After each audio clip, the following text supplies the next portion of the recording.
அனைவருக்கும் வணக்கம். இன்னைக்கு ஹிந்து நியூஸ் பேப்பர்ல என்ன இம்பார்ட்டன்ட் நியூஸஸ் இருக்கு அப்படின்னு சொல்லி பார்ப்போம்.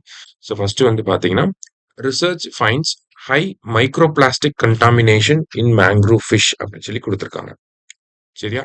ஸோ என்ன சொல்ல வராங்க அப்படின்னு சொல்லி பார்த்தீங்கன்னா, அந்த பாரதிதாசன் யூனிவர்சிட்டியில இருந்து ஒரு ரிசர்ச் எடுத்திருக்காங்க. அந்த ரிசர்ச்ல வந்து பார்த்தீங்கன்னா, நம்மளுடைய பிச்சாவரம் அந்த பகுதியில வந்து மைக்ரோ பிளாஸ்டிக்ஸோட கண்டாமினேஷன் வந்து ரொம்ப அதிகமா இருக்கு. அந்த மேங்க்ரூவ் ரீஜியன்ல மைக்ரோ பிளாஸ்டிக்ஸ் வந்து நிறைய அதிகமா இருக்கனால, அது அங்க இருக்கக்கூடிய அக்வாட்டிக் ஆர்கானிசம்ஸோட உடம்புலயும் வந்து நம்மளால அத பார்க்க முடியுது அப்படிங்கிறத ஒரு ரிசர்ச் ரிப்போர்ட்டா வெளியிட்டிருக்காங்க.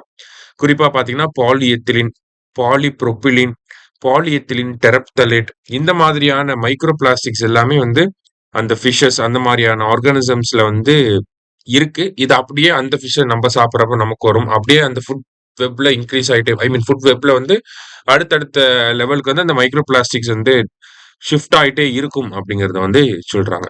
ஓகேவா? இந்த மைக்ரோ பிளாஸ்டிக்ஸ் கண்டாமினேஷன்.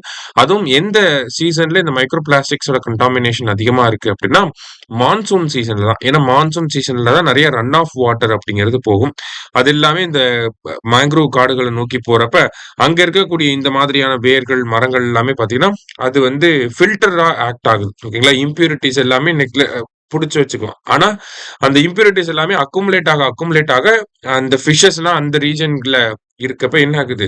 நமக்கு வந்து அந்த மைக்ரோ பிளாஸ்டிக்ஸ் வந்து ஃபிஷ்ஷோட உடம்புக்குள்ள போயிருது. அந்த ஃபிஷ்ஷ நம்ம சாப்பிடுறப்ப நமக்கு வரும். அந்த மாதிரியான ஒரு பாதிப்பு அப்படிங்கிறது இருக்கு அப்படிங்கிறத இந்த இடத்துல சொல்றாங்க. ஸோ இந்த மைக்ரோ பிளாஸ்டிக் கண்டாமினேஷன நம்ம மேங்க்ரோவ்ஸ்ல வந்து தடுக்கிறதுக்கான ஸ்டெப்ஸ எடுக்கணும் அப்படிங்கிறத இங்க குடுத்துருக்காங்க. அடுத்ததா வந்து பாத்தீங்கன்னா, Panaiyur fossil assemblage dates back to Holocene period அப்படின்னு சொல்லி குடுத்துருக்காங்க. ஓகேவா? ஸோ பனையூர்னா இது தூத்துக்குடியில இருக்கக்கூடிய பனையூர். ஓகேவா? ஸோ இங்க வந்து ஒரு சில ஃபாசில் அசெம்பிளேஜ் வந்து நமக்கு கிடைச்சிருக்கு. ஓகேங்களா? இந்த 2023ல தூத்துக்குடி ஃப்ளட் வந்ததுக்கு அப்புறமா நிறைய சாயில் எரோஷன்லாம் ஏற்பட்டிருக்கும். அந்த சாயில் எரோஷன்ல தான் இந்த மாதிரியான ஸ்ட்ரக்சர்ஸ்லாம் வந்து வெளியே தெரிய ஆரம்பிச்சது.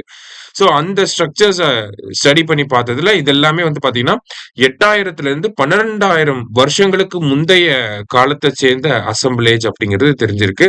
அதனால தான் அத என்ன சொல்றாங்கன்னா, ஹோலோசின் பீரியட் அப்படின்னு சொல்லி சொல்றாங்க. சரியா? அத மட்டும் இங்க நம்ம தெரிஞ்சுக்கிட்டா போதும். ஸோ அடுத்தது வந்து பாத்தீங்கன்னா, Modi hails India straights in nuclear and wind energy அப்படின்னு சொல்லி குடுத்திருக்காங்க. ஸோ நேத்து மான் கி பாத்ல வந்து நம்ம பிரைம் மினிஸ்டர் 2 விஷயங்கள் இம்பார்ட்டன்ட் விஷயங்கள பத்தி பேசியிருக்காரு. ஒண்ணு வந்து பாத்தீங்கன்னா, நமக்கு கல்பாக்கத்துல ஃபாஸ்ட் பிரீடர் ரியாக்டர் அப்படிங்கிறத எஸ்டாப்ளிஷ் பண்ணியிருக்கோம். இந்த ஃபாஸ்ட் பிரீடர் ரியாக்டர பொறுத்தவரைக்கும் பாத்தீங்கன்னா, இந்தியாவோட stage 2 of nuclear program. Stage 1 வந்து pressurised heavy water reactor. Stage 2 fast breeder reactor. Stage 3 thorium based reactor. இதுல நம்ம ஸ்டேஜ் 2ல இருக்கோம் இப்ப. இந்த ஸ்டேஜ் 2 பொறுத்தவரைக்கும் பாத்தீங்கன்னா, ஃபாஸ்ட் பிரீடர் ரியாக்டர் அது வந்து இப்ப ரீசென்ட்டா கிரிட்டிகாலிட்டி அப்படிங்கிற ஸ்டேஜ அச்சீவ் பண்ணியிருக்கோம். அதாவது அந்த நியூக்ளியர் ரியாக்ஷன் வந்து செல்ஃப் சஸ்டெய்னிங் செயின் ரியாக்ஷனா மாறிருச்சு அப்படிங்கிறது அதனுடைய பொருள். ஸோ அந்த நியூக்ளியர் ரியாக்டர பொறுத்தவரைக்கும் பாத்தீங்கன்னா, அதனுடைய கெப்பாசிட்டி 500 மெகாவாட்டா இருக்கு. அதோட லைஃப் டைம் வந்து 40 இயர்ஸா இருக்கு. பொதுவா வந்து எல்லா நியூக்ளியர் ரியாக்டர்லயும் ஹெவி வாட்டர வந்து கூலண்டா யூஸ் பண்ணுவாங்க. இங்க வந்து பாத்தீங்கன்னா, நம்ப லிக்விட் சோடியம் வந்து கூலண்டா யூஸ் பண்றோம். ஓகேவா? இந்த மாரியான விஷயங்கள் பத்தி நம்ம பார்த்திருக்கோம். ஜஸ்ட் ரிவைஸ் பண்றோம் அவ்வளவுதான். சரியா? அடுத்தது விண்ட் எனர்ஜிய பொறுத்தவரைக்கும் பாத்தீங்கன்னா, இந்தியாவோட டோட்டல் இன்ஸ்டால்டு கெப்பாசிட்டி வந்து 56 ஜிகாவாட்டா இருக்கு அப்படிங்கிறத நம்ம பிரைம் மினிஸ்டர் சொல்லியிருக்காரு. அதுல தமிழ்நாடு, குஜராத், மகாராஷ்டிரா அண்ட் ராஜஸ்தான் இவங்கலாம் வந்து டாப் பெர்ஃபார்மிங் ஸ்டேட்ஸ் அப்படிங்கிறத சொல்லியிருக்காங்க. அதே மாரி வேர்ல்டு லெவல்ல இந்தியா வந்து எத்தனாவது இடத்துல இருக்காங்க அப்படின்னா, இந்தியா வந்து 4த் ரேங்க்ல வந்து இருக்கும். டோட்டல் விண்ட் எனர்ஜி கெப்பாசிட்டில, விண்ட் எனர்ஜி ஜெனரேஷன்ல வந்து பாத்தீங்கன்னா, இந்தியா வந்து 4த் ரேங்க்ல இருக்கு அப்படிங்கிறத சொல்லியிருக்காங்க. சரியா?